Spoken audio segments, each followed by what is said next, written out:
Welcome to Expedition Bible. My name is Joel Kramer. I'm sure that many of you know that the name of the God of Israel is Yahweh. And the name Yahweh is mentioned in the Old Testament 6,823 times.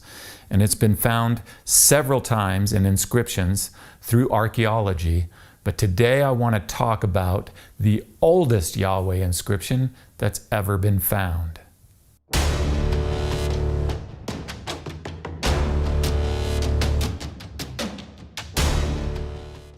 Now, I first learned about this inscription when I was reading a book by a well-known Egyptologist named Donald Redford. And he was writing about a site called Soleb, which is today located in the country of Sudan, but in ancient times it was part of the kingdom of Egypt.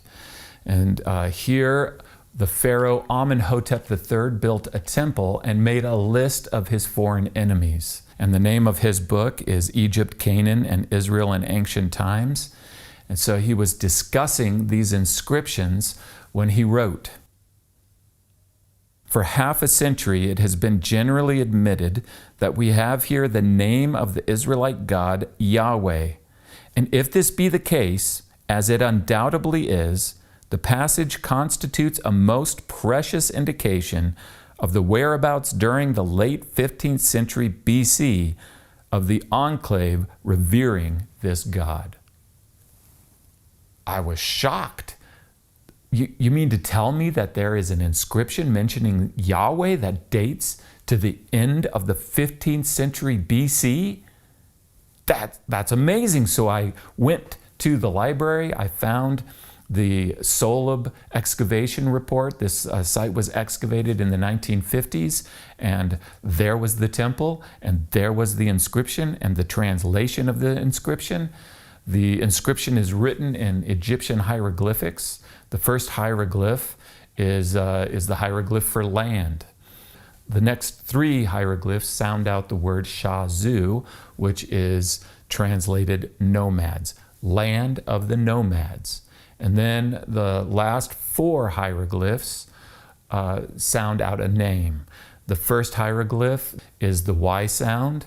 Then the house hieroglyph is the H. The noose is the W. And the bird is the A, the way.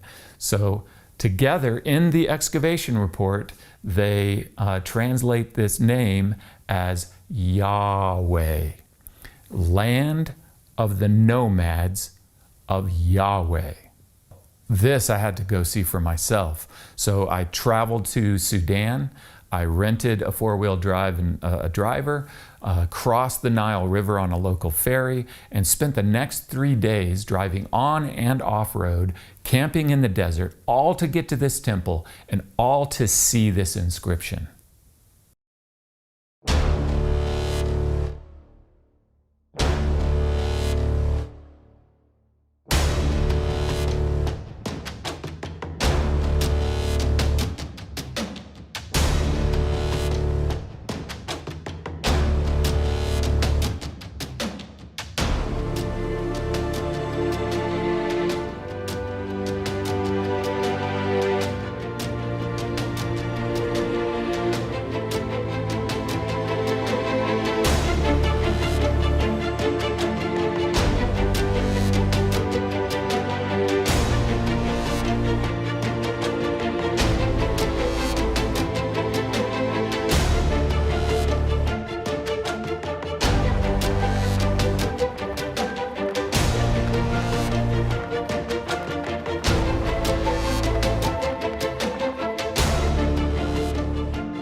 Okay, I'm here at the Temple of Soleb.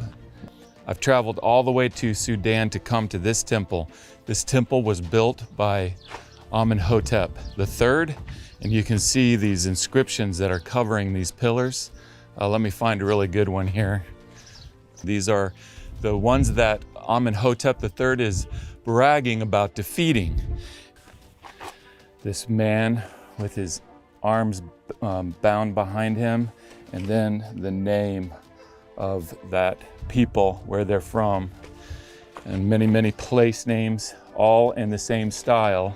The one that I came all the way to see isn't as in good a shape as that one, but it's the most significant, in my opinion, of them. And it's on this pillar right here on the backside. It's right here. I've come a very long way to see this inscription, which from the Egyptian hieroglyphics reads, "Land of the nomads of Yahweh."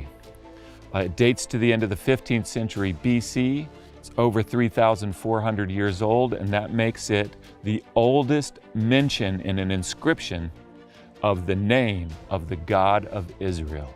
Here we have a perfect example of something that was found through archaeology, correlating perfectly with what we read in our Bibles. In this case, according to biblical chronology, the Bible says that the Israelites are wandering in the wilderness for 40 years at the latter half of the 15th century BC. Here we have an inscription from the Egyptian pharaoh Amenhotep III that dates to the end of the 15th century BC.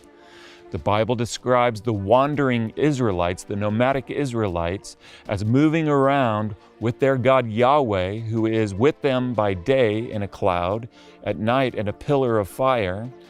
And so what better way for the Egyptian pharaoh Amenhotep III to describe this people than the way that he does right here, nomads of Yahweh.